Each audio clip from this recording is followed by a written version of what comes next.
નમસ્કાર, દૂરદર્શન સમાચાર સાથે હું અમિતા વાંઝા। સૌપ્રથમ મુખ્ય સમાચાર। વિધાનસભાની ચૂંટણી માટે પંજાબમાં 70% તો ગોવામાં નોંધાયું વિક્રમી 83% મતદાન। 11 માર્ચે ખબર પડશે કે મતદારે પરિવર્તન પસંદ કર્યું છે કે પુનરાવર્તન। બંને રાજ્યમાં ભાજપ સામે બધાએ ખોલ્યો છે મોરચો।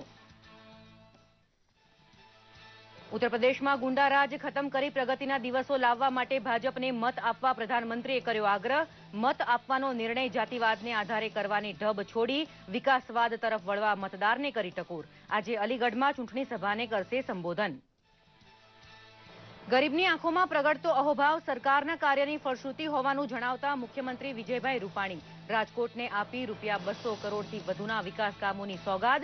1008 આવાસોનું લોકાર્પણ। ઈડબ્લ્યુએસ પ્રકારના 1736 આવાસોની ફાળવણી। ગુજરાતભરમાં પ્રાથમિક શિક્ષણનું સ્તર ઉન્નત બનાવવા માટે આત્મચિંતન હાથ ધરે છે રૂપાણી સરકાર। ભાવિ પેઢીના ચારિત્ર્ય ઘડતરને ઉમદા જવાબદારી દિલથી અદા કરવા શિક્ષક આલમને કર્યો આગ્રહ।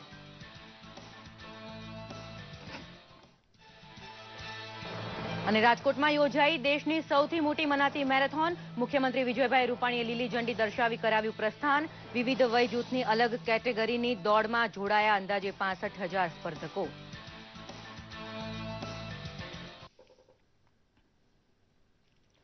જોઈએ સમાચાર વિગતવાર। પંજાબ અને ગોવામાં વિધાનસભા ચૂંટણી માટે શનિવારે થયેલું મતદાન મહદ અંશે શાંતિપૂર્વક સંપન્ન થયું। પંજાબમાં કુલ મતદાન 75%, જ્યારે ગોવામાં 83% મતદાન થયું હતું। પંજાબ વિધાનસભાની 117 બેઠક માટે મેદાનમાં ઉતરેલા 1145 ઉમેદવારોનું રાજકીય ભાવિ ઈવીએમમાં કેદ થઈ ચૂક્યું છે। કોંગ્રેસના અમરિન્દર સિંઘના રાજીનામાને લીધે ખાલી પડેલી અમૃતસર લોકસભા બેઠકની પેટા ચૂંટણી પણ આ સાથે યોજાઈ હતી। શનિવારે પંજાબમાં થયેલા મતદાન દરમિયાન કોંગ્રેસના ઉમેદવાર નવજોતસિંહ સિદ્ધુ ઉપર આદર્શ આચાર સંહિતા ભંગના આરોપ મુકાયો હતો। પંચની સૂચના મુજબ દિવ્યાંગ અને અશક્તને બાદ કરતા કોઈ વ્યક્તિ કાર સાથે મતદાન મથકમાં પ્રવેશી ન શકે, પરંતુ સિદ્ધુ પરિવાર સાથે અંગત કારમાં મતદાન સંકુલમાં પ્રવેશી ગયા હતા। અર્ધલશ્કરી દળોને પણ તેમણે ખોટા જવાબ આપ્યા હતા। સિદ્ધુ અમૃતસર પૂર્વ બેઠક ઉપર ચૂંટણી લડી રહ્યા છે। બીજી બાજુ ગોવા વિધાનસભાની 40 બેઠક માટે 19 મહિલા સહિત 251 ઉમેદવારોનું રાજકીય ભાવિ પણ ઈવીએમ મશીનમાં કેદ થઈ ચૂક્યું છે। ગોવામાં આ ચૂંટણીમાં મહિલાઓ માટે ખાસ પિંક પોલિંગ બૂથની વ્યવસ્થા કરવામાં આવી હતી। દિવ્યાંગો માટે પણ અલગ બૂથ ઊભા થયા હતા। મેરઠ બાદ પ્રધાનમંત્રી નરેન્દ્ર મોદી આજે ઉત્તર પ્રદેશમાં અલીગઢ ખાતે સભાને સંબોધન કરશે। ગઈકાલે મેરઠ ખાતે શંખનાદ રેલીને સંબોધતા કહ્યું હતું કે ઉત્તર પ્રદેશને ઉત્તમ પ્રદેશ બનાવવો હોય તો ગુંડારાજનો ખાત્મો બોલાવવો જરૂરી છે। પ્રધાનમંત્રીએ કાળા નાણાં અને ભ્રષ્ટાચાર સામેની લડાઈમાં યોગદાન આપવા માટે ભાજપને મત આપવા અપીલ કરી હતી। જાતિવાદ અને પરિવારવાદને પોષતી રાજકીય પ્રવૃત્તિને પ્રતાપે વિકાસથી વંચિત રહેવામાં ઉત્તર પ્રદેશ આગળ હોવાનો કટાક્ષ કરતા તેમણે ઉમેર્યું હતું કે બરબાદીને બ્રેક મારી પ્રગતિની દિશા પસંદ કરવા હવે સૌ મતદાર ભાજપને તક આપે।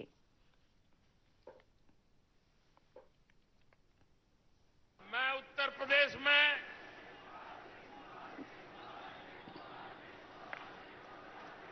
कितना ही चाहूं अच्छा करने के लिए, लेकिन अगर यहां रुकावटें पैदा करने वाली सरकारें बैठी रही तो दिल्ली से जो लाभ पहुंचाना है वो लखनऊ में अटक जाएगा कि नहीं अटक जाएगा। इसलिए इनको हटाना बहुत आवश्यक है।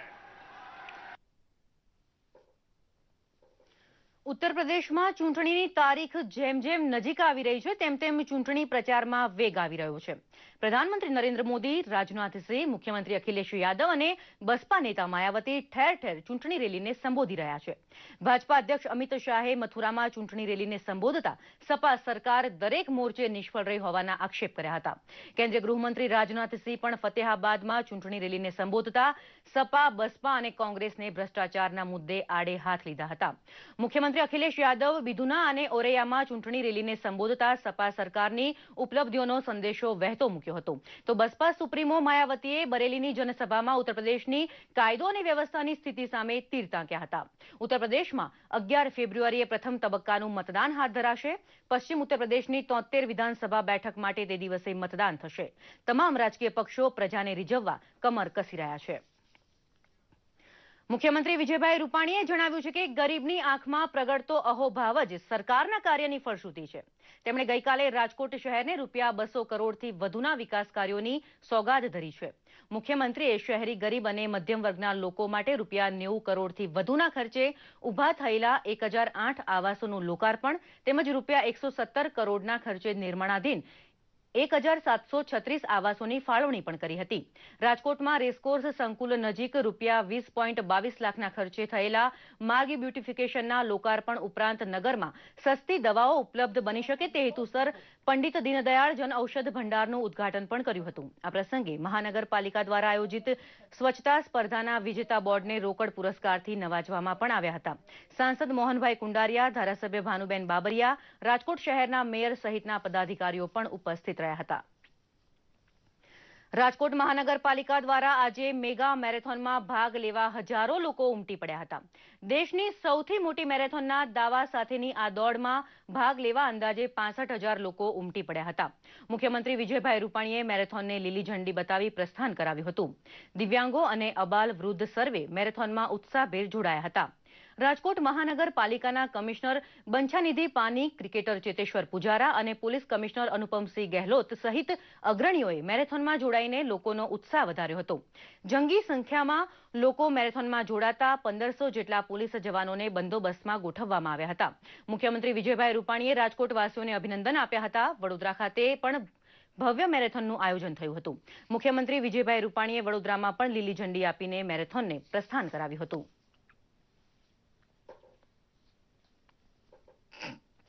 રાજકોટમાં ચીયરિંગ અપ સેશન્સથી લઈને લોકોના ઉત્સાહથી લઈને લોકોના જે કોન્ટ્રીબ્યુશનથી લઈને મને લાગે છે રાજકોટ ઇઝ ડુઇંગ વેલ.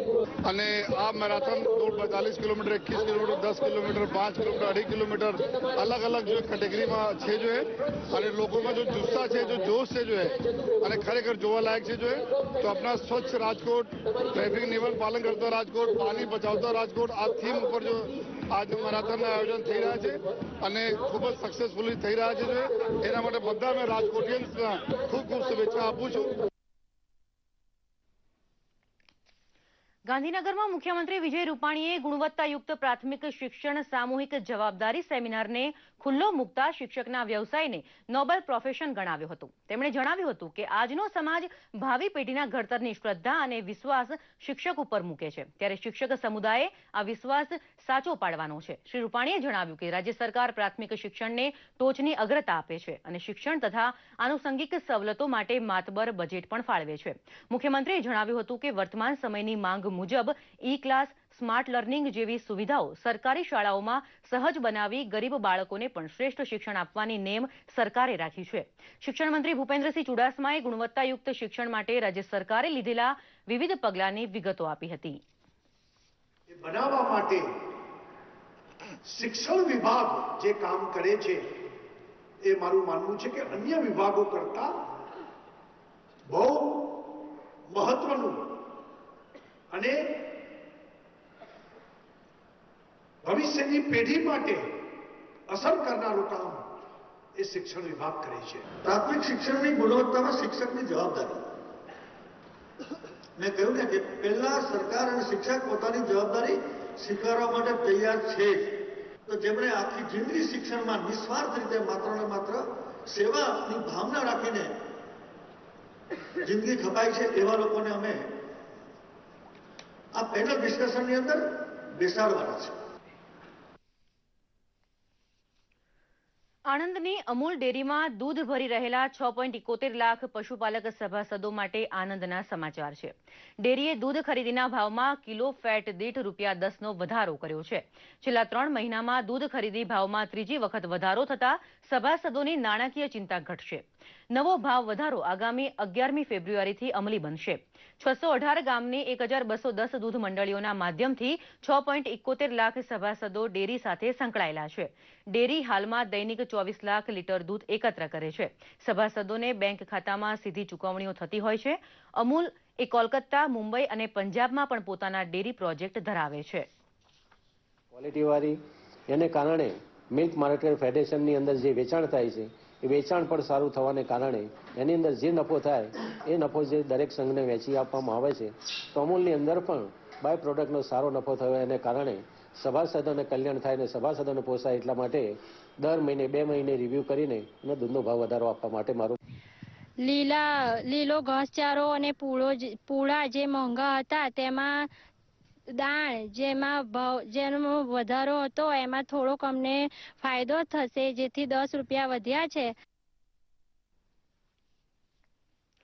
ગુજરાત રાજ્ય બટાકા વાવેતરમાં દેશમાં ચોથા ક્રમે છે. બટાકાનો પાક થોડા સમયમાં ઉતરવાની સંભાવના છે. તેવામાં મહેસાણા જિલ્લાના વિજાપુર ખાતે બટાકા ઉત્પાદનની ગુણવત્તા સુધારવા અને પોષણક્ષમ ભાવ મેળવવાનો મુદ્દે ખેડૂત સેમિનાર યોજાઈ ગયો. ખેડૂતોએ સેમિનારમાં મોટી સંખ્યામાં ભાગ લીધો હતો. સંયુક્ત બાગાયત નિયામક અનિલ પટેલે આ પ્રસંગે માહિતી આપી હતી કે આ વર્ષે બટાકાનું વિક્રમજનક વાવેતર થયું છે. બટાકાના ભાવ જળવાઈ રહે તે હેતુસર સરકારે 26 ડિસેમ્બરથી 30 એપ્રિલ સુધી વાહતુક યોજના અંતર્ગત દેશ બહાર બટાકાનું વેચાણ કરવા ટ્રાન્સપોર્ટેશન ખર્ચ પણ ખેડૂતોને સબસિડી આપવાનો નિર્ણય લીધો છે. એપીએમસીને આ યોજનાની અમલની જવાબદારી સોંપાઈ છે. સેમિનારમાં હાઇફન ફૂડ અને મેક ઇન ફૂડ કંપનીઓના પ્રતિનિધિઓએ બટાકાની કોન્ટ્રાક્ટ બેઝ ખેતીની સમજ પણ આપી હતી. રાજ્ય સરકાર દ્વારા તબીબી સહાય યોજના હેઠળ કેન્સર પીડિતોને આર્થિક સહાય આપવામાં આવે છે. આ યોજનાનો લાભ ઓબીસી, અનુસૂચિત જાતિ, સામાજિક આર્થિક પછાત વર્ગના કેન્સર પીડિતોને અપાય છે. તેમને દર મહિને ₹1000ની સહાય ચૂકવવામાં આવે છે. આ ઉપરાંત મહિલાઓને રાજકોટ તથા અમદાવાદ ખાતે કેન્સર નિવારણ સેવા પણ રાજ્ય સરકાર દ્વારા પૂરી પડાય છે. તે અંતર્ગત ગઈકાલે જૂનાગઢ મહાનગરપાલિકા હેલ્થ શાખા દ્વારા કેન્સર પીડિતોને આ આર્થિક સહાયના ચેક અર્પણ કરાયા હતા. મેડિકલ ઓફિસર ડોક્ટર રવિ ડેડિયાણીએ આ વિશે માહિતી આપી હતી.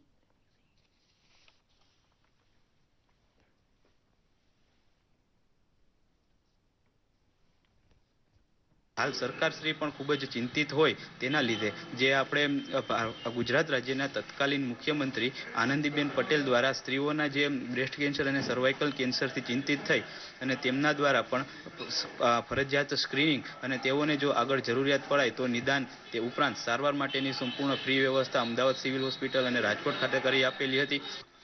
ને મહાનગરપાલિકા તથા બારોટ સાહેબ રાજ્ય સરકારનો ખૂબ ખૂબ આભારી છું.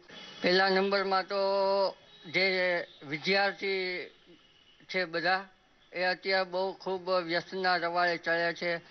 આ સિગારેટ છે, પાન, ગુટકા આવું બધું બહુ લગ્નના યુગમાં આ વ્યસન મુક્તિ હું પછતાવું છું અત્યારે બહુ ખાઈને. એટલે હું બધાને એ જ કહેવા માગું છું કે ભાઈ વ્યસન મુક્ત રહ્યો.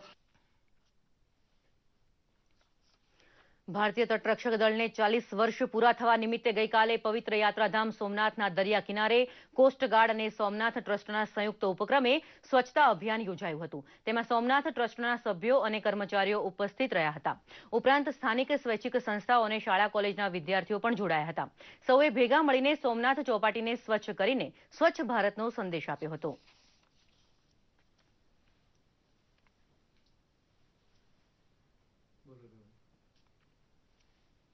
ભારતીય તટરક્ષક દળ દ્વારા ગઈકાલે કોસ્ટલ ક્લીનઅપ ડેની ઉજવણી કરવામાં આવી હતી. પોરબંદરમાં દરિયાકાંઠે 3 સ્થળે સફાઈ કરી દરિયા કિનારા સ્વચ્છતા દિવસની ઉજવણી કરાઈ હતી. તટરક્ષક દળના ડીઆઈજી બીકે લોશારીએ જણાવ્યું હતું કે સ્થાનિક લોકોમાં દરિયાના કિનારાઓની સફાઈ સ્વચ્છતા બાબતે જાગૃતિ આવે તે હેતુથી દર વર્ષે કોસ્ટલ ક્લીનઅપ ડે ઉજવાય છે. સફાઈ અભિયાનમાં પોરબંદરના માછીમારો તથા વિદ્યાર્થીઓએ સક્રિય સાથ આપ્યો હતો. પોરબંદરના કિનારાઓ, પોરબંદરની ચોપાટી કહેવાતી સુભાષનગરની ખાડી તથા પોરબંદર જેટીના વિસ્તારોની સફાઈ થવાથી રમણીય અને સ્વચ્છ લાગી રહ્યા હતા.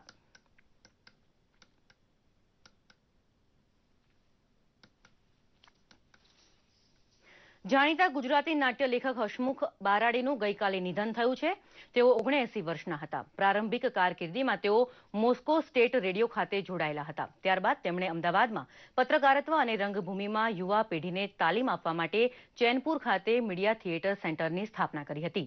સૌરાષ્ટ્રના રાજકોટમાં જન્મેલા હસમુખ બારાડીએ આકાશવાણી રાજકોટ, વડોદરા અને અમદાવાદમાં સમાચાર ઉદ્ઘોષક તરીકે પણ સેવા આપી હતી.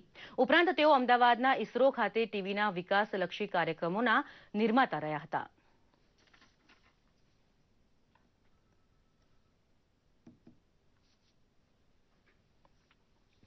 અત્યારે બસ આટલું જ. વધુ સમાચાર માટે જોતા રહો દૂરદર્શન સમાચાર. નમસ્કાર.